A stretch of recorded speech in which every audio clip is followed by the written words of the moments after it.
Today, I'm the last person to do a review of the Hoka Rincon. You know, gotta move those legs to the beat. You know the beat. Gonna set you free, free, free, free, free.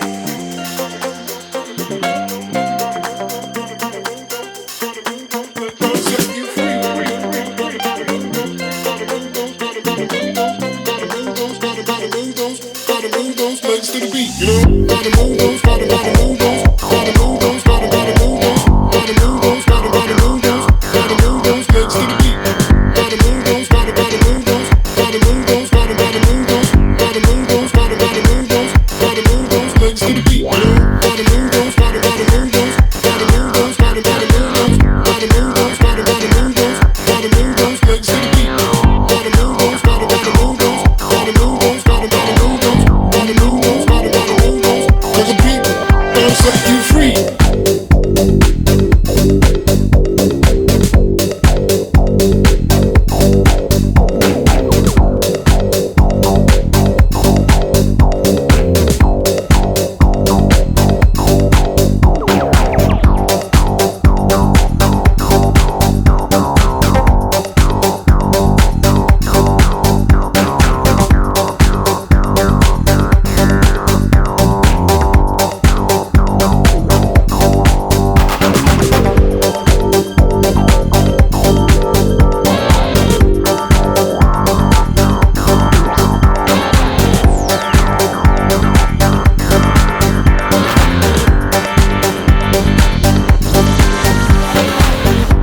Good afternoon, everybody. I've been meaning to make a video review of these shoes for quite a while, but I was just waiting until I had a good amount of mileage in them to really pass judgment on these shoes and run in all of the conditions that I was curious about. I've been running in the Hoka Rincon for about 2 months now, and I have to say I'm a pretty big fan of it. So I'm gonna list off the things that I like about this shoe.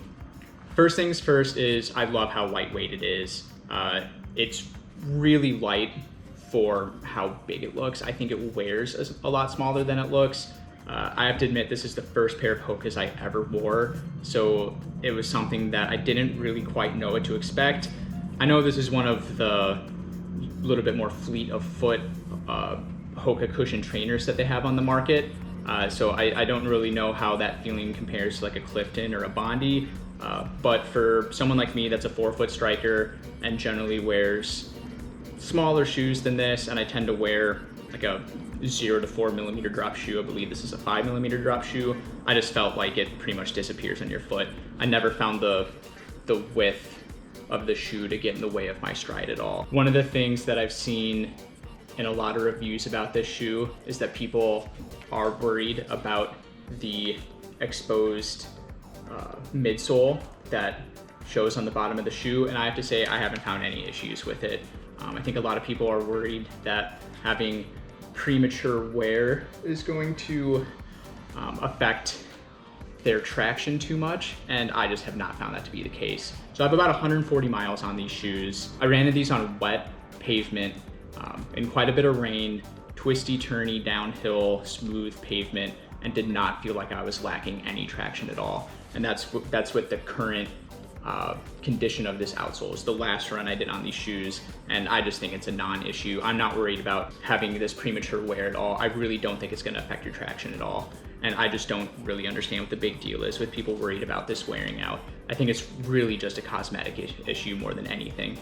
It's not gonna affect how the shoe performs. I've run in it in all conditions, everything from running on pavement to running on crushed limestone paths, and find it to be pretty effective for everything except for single track running. I think that's the one surface that I wouldn't take this shoe out on. Another thing I really like about this shoe is I love how cushioned it is for how light it is. I have seen in some other reviews of the shoe that people are really concerned about this being like a 100-mile shoe or like a 150-mile shoe. And I have to say, after 140 miles, at least for me, I've not really felt much difference in how much cushioning there is with this shoe. I think for most runners, you should be able to get 300 miles out of these shoes. Now, to give you a little bit more information about me, I am a 4-foot striker. So if you're someone with pretty heavy heel strike, maybe that 300-mile range is going to be reduced a little bit. But for most mid-foot to 4-foot strikers, I can't see you wearing out this shoe super quickly. I'm also not a very heavy runner either, but I'm also not a flyweight runner. I weigh about 150 pounds, and I just really don't feel like I'm wearing through this too quickly. So one of the things I like about this shoe too is that I feel like it's pretty forgiving. I've run in the shoe everywhere from about 30-minute recovery runs all the way up to 2-hour spirited pace long runs, and even at the end of 2-hour runs, I feel like this shoe is a forgiving shoe. Your feet are not gonna feel beat up and dead after 15 miles in this shoe. And that's something that I have felt pretty consistently through the 24 or so runs that I have on this shoe. Another pro of the shoe is that I feel like it handles speed work surprisingly well. So I've done strides at sub 5-minute pace in this shoe and have not felt like I was yearning for a super lightweight shoe. This was definitely getting the job done. I don't know if I would do track work on this shoe, but as far as doing strides in the middle of a run or doing some fartlek type running, this is gonna hold up just fine. It might not be the first shoe I grab off the shelf just because I have experience wearing racing flats for workouts like that, and sometimes will gravitate towards shoes like that. But if I had one pair of shoes and it was a pair of Rincons, I wouldn't feel like I had to go out and get another pair of shoes just for workouts. Another thing I really like about this shoe is the price. It retails for $115, and you get a lot of shoe for that money. I feel like the rate of inflation on running shoes is a little ridiculous right now, and having run in this at $115, I don't think you need to spend $130, $150, $180 on a pair of shoes. That's gonna be a marginal increase in performance or comfort over the Rincons here. I also really like the upper. This shoe has kind of this plastic mesh upper. It hardly holds any water if you get the shoe wet. It dries out really quickly. I feel like it's very breathable, and it does conform to your foot fairly well. I have moderately narrow feet and feel like I can get this shoe pretty secure once I know how it needs to be laced. Another thing I'd like to mention about the shoe is that I do think it fits true to size. I wear a 9.5 in almost every single running shoe brand, and this 9.5 Rincon fit me perfectly. Even though there's a lot of things I like about this shoe, I do have some cons. I mentioned that I like the upper earlier. I also have to mention that this has the most finicky upper of any running shoe I've ever worn. So over my 16 years of running experience, I don't think I've ever had to stop in the middle of a run and readjust a shoe as much as I had to do with these Rincons.